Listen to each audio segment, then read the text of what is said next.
میرے محترم بزرگوں، بھائیوں، دوستوں، اللہ کا بے انتہا کرم و فضل و احسان ہوا کہ اللہ رب العزت دوبارہ ہم سب کو اس بات کو سننے اور بولنے کی توفیق عطا فرمائے۔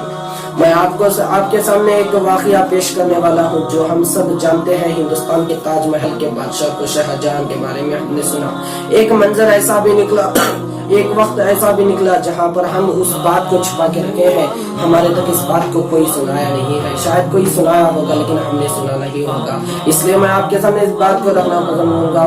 ایک مرتبہ ایک کنارے پر، ایک سمندر کے کنارے پر ریت پر ایک فقیر بیٹھا تھا۔ اسی جگہ پر بازو سے ایک جگہ سے راستے سے گزر رہا تھا شاہ جہاں بادشاہ اپنے خداموں کے ساتھ، نوکروں سپاہیوں کے ساتھ، تخت و تاج کے ساتھ بہت بخوبی گزر رہا تھا۔ تو بادشاہ کی نظر فقیر پر پڑتی ہے، دیکھتا ہے فقیر ریت پر بیٹھا ہے۔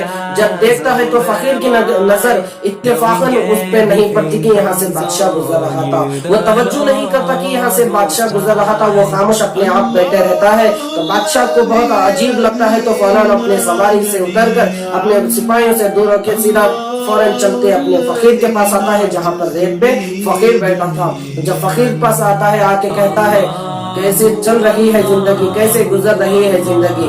فقیر نے مسکراتے کہتا ہے، فقیر مسکراتا ہے اور کہتا ہے کہ زندگی کچھ تو تیرے جیسی گزر رہی ہے اور کچھ تیرے سے بہتر گزر رہی ہے۔ تو بادشاہ سمجھتا ہے کہ یہ شاید اس کو کیا معلوم ہوگا، شاہی محلے، شاہی انداز کے تخت و تاج کے بارے میں اس کی کیا پتا ہوگا، یہ شاہی گھروں میں نہیں رہتا، اس کو معلوم نہیں ہوگا۔ اور کہتے پوچھتا ہے کیا تم مجھے جانتے ہو، تم مجھے پہچانتے ہو؟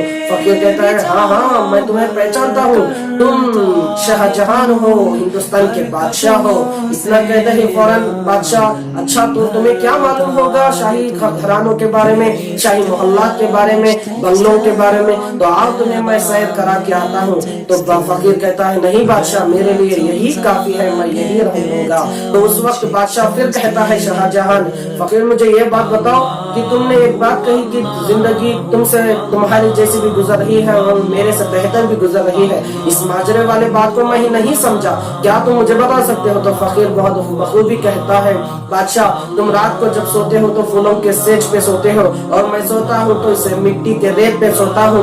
جب نیند تمہیں بھی آتی ہے مجھے بھی آ جاتی ہے، جب تمہاری آنکھ لگ جاتی ہے تو تمہیں باخبر معلوم نہیں کہ تم کہاں سو رہے ہو، اور مجھے نیند لگ جاتی ہے تو مجھے خبر معلوم نہیں ہوتا کہ میں کہاں سو رہا تھا۔ اس وقت میری اور تیری زندگی ایک جیسی ہو جاتی ہے۔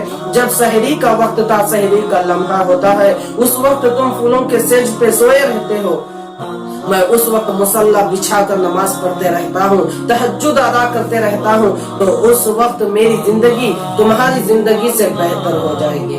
اللہ اکبر، کتنی بڑی بات ہے۔ ایک فقیر نے بادشاہ کے دل کو نرم کر دیا، بادشاہ کی بولتی ہی بند ہو گئی۔ میرے بھائیوں، بزرگوں، دوستوں، ہمارا مقصد ہی دین ہے، مقصد ہمارا خبر میں آسانی کرنا ہے، ہمارا مقصد جنت میں جانے والے بنے، ہمارا مقصد گناہوں سے دور ہونے والے بنے، ہمارا مقصد اللہ رب العزت کو راضی کرنے کا ہو، تو یقیناً ہماری زندگی کامیاب ہوگی۔ تخت و تاج میں، شاہی خزانوں میں، شاہی محلوں میں رہنے والے بادشاہ گزر گئے، لیکن کیا کچھ لے کے چلے گئے؟ کچھ بھی نہیں لے کے چلے گئے، بلکہ وہ ساری چیزیں یہیں پر چھوڑ دے۔ یہ عبرت کے لیے ہے، یہ دنیا مزے کے لیے نہیں ہے، یہ دنیا میں سب چھوڑ جانے والے ہیں۔ ہم سب خیال کریں، گمان رکھے کہ اللہ رب العزت ہم سے وہ لے کام جو اللہ چاہتا ہے، ہم سے ہمارے پسند سے ہم کام کرنے والے نہ بنے، بلکہ اللہ جو چاہتا ہے وہ کام ہم کرنے والے بنے۔ اللہ سے دعا کریں اللہ رب العزت مجھے اور آپ کو، سارے امت مسلمہ کو صحیح علم و عمل کی توفیق عطا فرمائے۔